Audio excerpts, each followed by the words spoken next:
Hey everyone. So I got a question a few weeks ago from someone who asked me how I managed traveling with my partner.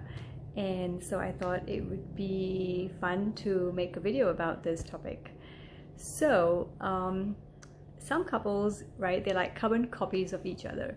They have the same likes and dislikes, they have the same habits, etc., etc. And traveling or navigating life with each other is a lot easier if you're one of those lucky couples, okay?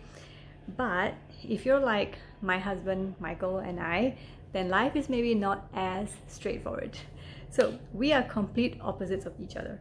If I'm right-handed, he's left. If I want to have dinner, he wants to fast. If I feel like exploring the countryside, he wants to go to the beach. I like the heat and he loves the cold. So we've always been complete opposites. So traveling together was going to be a real test of whether we could survive as a couple. And honestly, it's taken us 7 years and navigating half the globe to embrace our differences and find a way to be true to ourselves, whilst also finding a middle ground where we can be together and enjoy the same things and places. So in this video, I'm going to share how we navigate our nomadic lives together.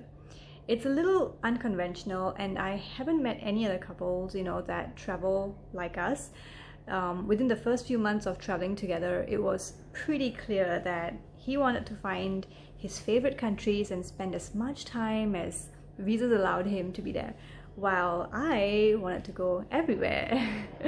We agreed early on to spend at least 1 month in each country we traveled to together, because when you rent Airbnbs for a month, you can usually get up to like 40, sometimes 50% discounts off of the nightly rate. So, but the thing is, whenever we went somewhere, I would want to also travel to all the neighboring countries, while Michael really wasn't so fussed about that. So he likes his routine and is happy with his, essential few lifestyle elements of sun, nature, high quality food, and good weather. Of course, I value all of that too, but I just couldn't resist making short trips around the region. So very organically, we got into a pattern of mostly traveling together, but also spending a few months every year doing our own thing when we fancied.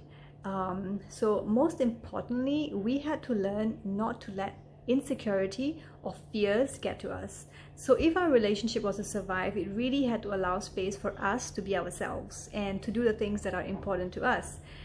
I accepted that Michael would take time away to do his yearly fasts in isolation.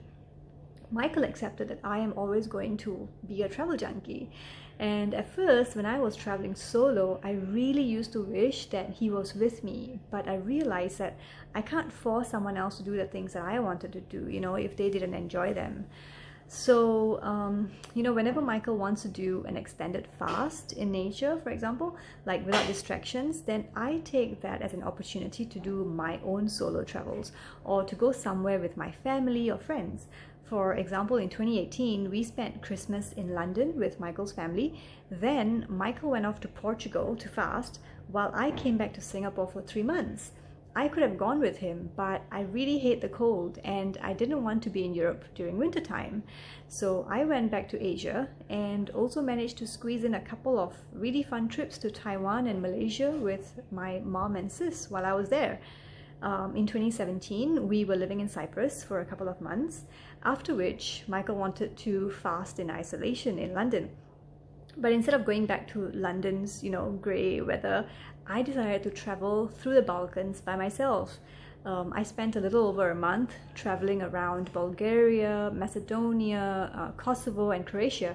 And when I landed in Serbia, Michael was done with his fast and he came to join me there, where we stayed for a month in Belgrade.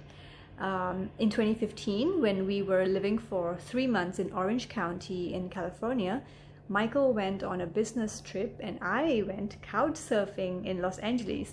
I visited my friend in Pasadena and I stayed in a hostel in Santa Monica. In 2013, we lived in Lithuania for a month. While Michael attended an entrepreneurship camp, I went couch surfing in Poland and backpacking through Latvia, Estonia, and Finland. And I mean, there are plenty more examples, but I won't list them all, or this video will go on for hours. The point really is to share that just because you are married or traveling together doesn't mean that you're joined at the hip and you can't do your own thing. In fact, I think that we are stronger precisely because we honor each other as individuals, with our own set of needs and wants that don't always align with each other. And that's okay. So I hope that this offered inspiration to someone out there. Please let me know if it helped you. Are you a traveling or nomadic couple? How do you navigate this lifestyle? Let me know. I'm always super curious to learn from others. So that's all for today, lovelies. Until next time, follow your heart and live fully.